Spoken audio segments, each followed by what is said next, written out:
자, 여러분 이어서 보도록 하겠습니다. 자, 보시면 25페이지 여러분 펴놓으시고요. 자, 기본서 25페이지입니다.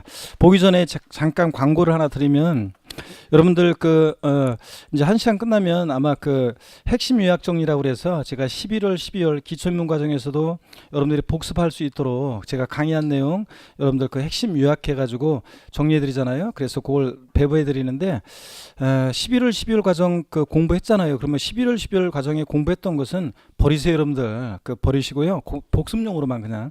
그다음에 1, 2월 달에 이제 핵심 요약 정리가 또 나가요. 그래서 오늘 나가면 이게 다음 주 거까지, 조세 총론 다음 주 거까지 핵심 요약 정리가 이제 나가요. 제가 강의한 내용이 핵심 요약이 딱 나가는데, 판사한 내용도 들어있고 이렇게 나가요. 근데 이것도 또 역시 1, 2월 과정만 보고 복습할 때만 이렇게 보고 복습 공부하고, 1, 2월 과정이 끝나면 그러면 또 버리세요. 아셨죠, 여러분들?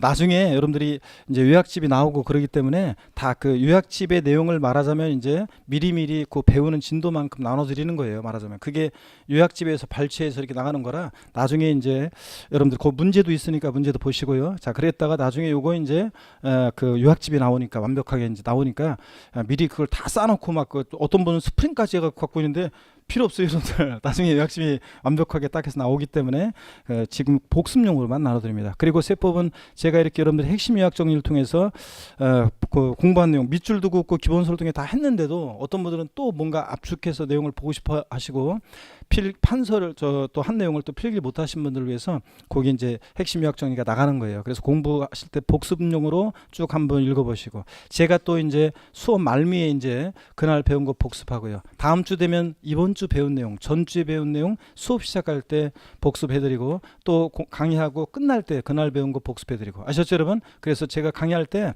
같은 내용을 최소 3번 이제 우리가 공부를 합니다. 여러분이 핵심 요약 정리 읽어보시게 되면 4번 보는 거죠, 여러분들. 자, 그 다음에 그렇게 11월, 12월, 1, 2월, 3, 4월, 5, 6월 계속 이렇게 지나가면 똑같은 내용을 최소한 여러분들이 15번, 20번 보고 가고, 또 특강 같은 거 하면서 제가 또 중요한 내용 강조드리죠. 또 9, 10월 달, 7월 되면은 또 계속 또 중요한 내용들 강조드리죠. 자, 그러니까 같은 내용, 시험에서 중요한 내용은 한 15번에서 최소 한 25번 정도를 제가 언급합니다. 30번까지. 예? 그러니까 시험장에서 생각이 나야 됩니다.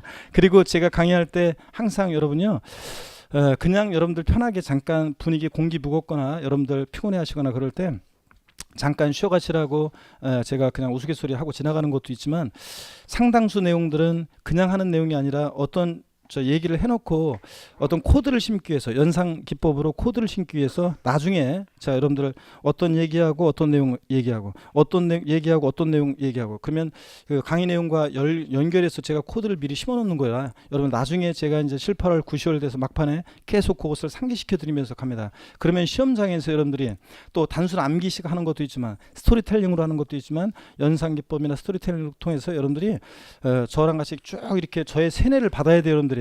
저의 체면을 받고 세뇌를 받아가지고 하다 보면 나중에 시험장에서, 그래서 제가 맨 마지막 강의 때 항상 얘기합니다. 맨 마지막 강의 때 여러분하고 이제 악수도 하면서, 맨 마지막 강의 때 여러분이 인강수강생도 그렇고 여러분도 그렇고 어느 곳에서 여러분이 시험을 보시더라도 제가 함께함을 느낄 것이고, 제 음성이 들릴 것이고, 자, 막 그런 얘기를 해드리는데, 그런 게 그냥 우스갯소리로 제가 그냥 뻥치는 게 아니라 과학적인 방법에 의해서 제가 연상기법이나 여러 가지들을 위해서 방법을 동원해서 코드를 심어놓는 거예요. 그래서 그랬기 때문에 또 수없이 저랑 같이 단순 암기식 내용 반복하고 이렇게 하다 보면, 어떤 시험장에서 그 찰나의 순간에 어떤 내용을 지문을 봤을 때 찰나의 순간에 그것이 머릿속에서 떠오르는 거고, 그러면서 어떤 분들은 체면이 잘 걸리신 분들은 제 음성이 들리고 제가 함께함을 느끼고, 여러분들 그렇게 하는 거예요, 여러분들. 아시겠습니까, 여러분? 그래서 그런 얘기들 하는 얘기에 대해서 오해 없으시기 바라고. 그 다음에 계속 이어서 보면 25페이지입니다. 자, 24페이지, 25페이지처럼 지방세는 뭐 특별시, 광역시세, 구세, 도세, 시군세, 특별자치시, 특별자치도세 이렇게 나눠지는데, 이렇게 쭉 나눠진 것보다는요, 25페이지 더 알아보기 중간에 있잖아요. 과세권자에 따른 부동산 관련 지방세 분류 보이십니까, 여러분? 요거를 딱 알아두시면 돼요. 요거만 별 표시해 놓고 딱 알아두세요. 지방세는 과세 주체를 세분화해서 알아두셔야 되는데, 얘네들 부동산 관련한 7개 대략 세금들의 과세 주체만 정확히 알면 됩니다. 자, 보시면 특별시, 광역시, 도가 과세 주체인 그런 세금이 있어요. 취득세, 그 다음에 지자로 이름이 시작하는 지방세가 우리가 4가지가 있다고 했는데, 그 중에서 지역자원시설세, 지혜동그라미, 지방교육세, 지혜동그라미, 지방소비세, 지혜동그라미. 여러분, 얘네들은 이제 하나하나 우리가 오늘 설명을 드릴 건데, 지방소비세만 살짝 먼저 말씀을 드리면, 지방소비세라는 세금은 시험에서 안 중요해요. 얘는 부가가치세 있잖아요. 국세인 부가가치세를 받을 때, 국세인 부가세를 받으면 받은 것의 일부를 지방자치단체 수입으로 가져가거든요. 그 지자체 수입으로 가져가는 그 부가가치세 일부를 우리가 지방소비세라고 해요. 그래서 지방소비세는 항상 부가가치세 꼽살이 껴서 받고 꼽살이 껴서 다녀요. 부가가치세가 나와 있으면 그 지방소비세가 또 꼽살이 껴서 다니는 경우가 많이 있습니다. 어떤 간에 지방소비세는 부가가치세 꼽살이 껴서 받는 세금이다. 꼽살이. 이렇게 기억하시고, 하여튼 취득세하고, 취득세는 아까 설명드렸죠. 특광도 과세주체가. 그 다음에 우리가 특별시장, 광역시장, 도지사인데 줄여서 취득세 과세권자, 과세주체가 누구냐 그러면 특광도, 이렇게 줄여서 대답하시고, 지자로 이름 시작한 애들 4가지 중에서 3가지가, 잘은 몰라도 처음 오신 분들은 잘은 몰라도 얘네들 3가지가 특광도입니다. 또 구도가 과세에 주체는 세금이 있습니다. 특별시, 광역시에서는 구가, 도가 있는 곳에서는 도가 과세에 주체는 세금. 아까 설명드렸죠. 어떤 거라고요? 등록 면허세가 그렇습니다. 자, 시군 구세인 세금이 여러 가지가 있지만 한 가지만 기억하면 됩니다. 재산세. 얘는 시군구가 과세 주체가 됩니다. 그 다음에 특별시, 광역시에서는 특별시, 광역시가, 도가 있는 곳에서는 도가 아니라 특광시군, 즉 시군이 과세 주체인 세금이 있는데요. 지자로 이름 시작하는 지방세 4가지 중에서 지방소득세라는 세금만, 지혜 동그라미 하시고요. 얘만 특광시군이 과세 주체입니다. 주민세도 특광시군인데 그냥 뭐 참고적으로 보셔도 되고요. 자, 그 다음에 거기 그 특별자치도나 특별자치시는 그 지금 왼쪽에 전체를 다 아우르고 있잖아요. 그래서 보조단 오른쪽을 보니까 특별자치도, 특별자치시는 지방세 11개 세금에 다 과세 주체가 돼요. 그래서 취득세, 특광도, 또 특별자치도, 특별자치시, 등록면허세, 구도, 특별자치도, 특별자치시, 이런 식으로 되는 거예요. 그런데 그러니까 당연히 특별자치도나 특별자치시는 11개 지방세 세금의 과세 주체가 모두 되니까 얘는 따로 기억할 필요 없이 그냥 그렇구나 이렇게 알아두시면 되고요. 자, 그래서 공부 외울 때는 이렇게만 기억하면 됩니다. 자, 절 봅니다. 금방 봤어요. 취득세는 과세 주체, 과세권자 누구라고요? 특광도. 등록면허세는 누구라고요? 구도. 재산세는 누구라고요? 시군구. 그리고 지자로 이름 시작하는 지방세 4가지요. 처음 오신 분들은 잘 모르더라도 그 중에서 어떤 애만요? 지방소득세라는 세금만. 지방소득세라는 세금은 소득세나 법인세 납세무자가, 자, 소득세, 법인세를 계산하면 그것에 대해서 이제 약 10분의 1 세율 체계로 되어 있어서 그 10분의 1 정도 세율 중에서 계산되는 세금인데, 하여튼 소득세, 법인세 납세무자가 함께 내는 세금인데, 지방소득세 얘만 뭐라고요? 특광시군이고, 나머지 지자로 이름 시작한 애들 3가지는 다 뭐다? 특광도입니다. 다시요. 우리가 이제 오늘 외우고 갈 수 있습니다. 절 보세요. 자, 부동산 관련한 7개 지방세 세금의 과세 주체만 알면 과세 주체 지방세 묻는 문제에 답은 다 골라낼 수 있습니다. 자, 보세요. 취득세는 누구라고요? 특광도. 등록면허세는 누구라고요? 구도. 재산세는요? 시군구. 지자로 이름 시작하는 들 4가지 중에서 어떤 애만? 지방소득세만 특광시군이고, 나머지 지자로 이름 시작하는 들 3가지는 다 뭐다? 특광도입니다. 이렇게 해서 여러분들이 외우고 가시고요. 확인 예제는 우리 기출문제 아까 제가 물어봤던 거예요. 지방세 기본법상 특별시세 세목이 아닌 거 그랬습니다. 주민세는 특광시군입니다. 취득세 뭐라고 그랬어요?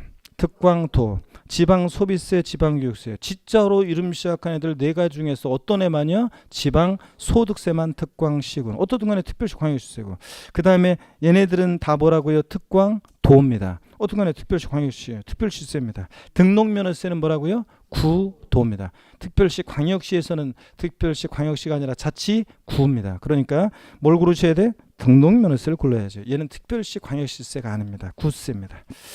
5번 정답이고요. 넘어갑니다. 26페이지 보니까 조세 전가 유무에 따른 분류 직접세 간접세인데요. 자, 요거는요 학자들이 분류한 거라 시험에서는 안 나와요. 다음 중 직접세인 조세 골라라, 다음 중 간접세인 조세 골라라, 안 나옵니다. 안 나오는데 오늘까지만, 기초과정에 이어서 오늘까지만 제가 용어 설명을 좀 드립니다. 주요 세금들의 성격 특징을 파악하기 위해서 그냥 오늘까지만 용어 설명 드리고 공부하고 3, 4월 과정부터는 이제 직접세, 간접세 이 부분은 읽지 않고 지나갑니다. 오늘이 마지막입니다. 그래서 어떤 얘기인지 제가 설명을 드리고 교재는 좀 이따 보겠습니다. 먼저 저를 보세요, 여러분들. 우리가 자 보시면 조세의 분류, 여기부터 한번 설명드려 볼까요? 조세 전가 유무에 따라서요. 조세 전가 유무에 따라서 우리 조세를 어떻게 분류하냐면 직접세라는 것과요. 자, 직접세와 그 다음에 간접세로 분류합니다. 직접세, 간접세요. 자, 그랬을 때 직접세라는 것은 납세 의무자예요. 우리 같은 세금 납부할 의무가 있는 자와 세금을 부담하는 자, 세금을 부담하는 자, 돈 내는 사람이요. 세금을 부담하는 자가 자, 일치하는 세금을 직접세라고 하는데, 결론부터 말씀드리면 우리 시험과 관련한 주요 부동산 세금들은 취득세부터 양도소득세까지 아까 5개 주요 세금들을 언급해 드렸죠. 그 세금들 전부 다 뭐냐면 대부분 조세는 다 직접세입니다. 납세 의무자가 세금 부담합니다. 앞으로 배울 내용을 한번 읊어볼게요. 취득세는 취득세 대상 물건을 사실상 취득한 자가 취득세 납세 의무자인데 그 자가 취득세 부담합니다. 등록면허세는 재산권 기타 권리의 설정, 변경, 소멸에 관한 사항을 공부에 등기 등록할 때 등록을 하는 자가 납세 의무자인데 그 자가 등록면허세 부담합니다. 재산세는 어떤 특정한 날 재산을 사실상 소유하는 자가 납세 의무자인데 그 자가 재산세 부담해요. 종부세는 재산세 납세 의무자 중에서 법에서 정해진 일정 기준 금액을 초과하는 고액의 부동산 보유자가 납세 의무자인데 그 자가 종부세 부담합니다. 양도소득세는 양대 소득 발생한 양도자가 납세 의무자인데 그 자가 부담해요. 자, 처음 오신 분도 뭐 아직은 잘 모르겠지만 처음 공부하는 분은 웃다튼 간에 우리 시험에 관계된 주요 세금들은 다 보니까 납세 의무자가 세금 부담하는 직접세입니다. 근데 간접세라는 것은 반대니까요. 납세 의무자와 세금 부담하는 사람이 일치해 불일치해 불일치하는 세금이에요. 납세 의무자가 세금 부담을 다른 사람에게 전가시킬 것을 예상하고 있는 세금인데요. 여러 가지가 있지만 자세한 거 알 필요 없어요. 부가가치세 등이 그렇습니다. 그래서 부가가치세는 세무서에 사업자 등록한 사업자만이 납세 의무자가 됩니다. 자, 사업자가 아닌 사람은 부가가치세 납세 의무가 없어요. 자, 사업자가 재화나 용역을 공급합니다. 그리고서 공급받는 사람한테 있죠. 공급받는 사람한테 공급 가격의 10%에 해당되는 이 부가가치세를 있죠. 이것을 받아가지고 그럼 세금은 누가 부담하느냐? 부가가치세는 담세자는 공급받는 사람입니다. 이 사람한테 받아가지고 세무서에 냅니다. 부가가치세 같은 세금들은 그러니까 납세 의무자는 사업자인데 세금 부담은 공급받는 사람이 냈잖아요. 납세 의무자가 세금 부담을 다른 사람에게 전가시킬 것을 예상하고 있는 세금을 간접세라고 합니다. 납세 의무자 담세자가 불일치하잖아요. 이런 세금 간접세입니다. 여러분이 지름신이 강림하시거나 아니면 뭐 어떤 필요에 의해서 물건을 산다거나 용역을 뭐 미용실 가서 머리를 한다거나 뭐 등등 해서 여자들 보니까 여성분들 뭐 미용실 막 보니까 막 그 몇십만 원씩짜리도 있더라고요. 보니까 나 깜짝 놀랐네. 뭐 미용하는데 뭐 머리 하는데 50만 원 막 그러기도 하고 그러더라고요. 깜짝 놀랐네. 50만 원이면 자, 그렇죠. 남자들 같으면 머리를 한 10,000원씩 한다고 했을 때 머리를 몇 번이나 깎는 거예요, 대체. 자, 여러분 봅니다, 여러분. 어떻게간에 재화나 용역을 공급받으면 공급 가격의 10%에 해당되는, 여러분들이 카드로 쫙 긁고 매출 전표 딱 보니까 사업자가 원래 부가세 납세 의무자인데 세금 부담을 여러분이 하잖아요. 이런 것을 뭐라고 한다? 간접세라고 합니다. 교재 한번 보겠습니다. 그래서 오늘이 마지막입니다. 말뜻만 짐작하시면 됩니다. 직접세의 납세 의무자와 조세의 실제 부담자가 일치하는 조세로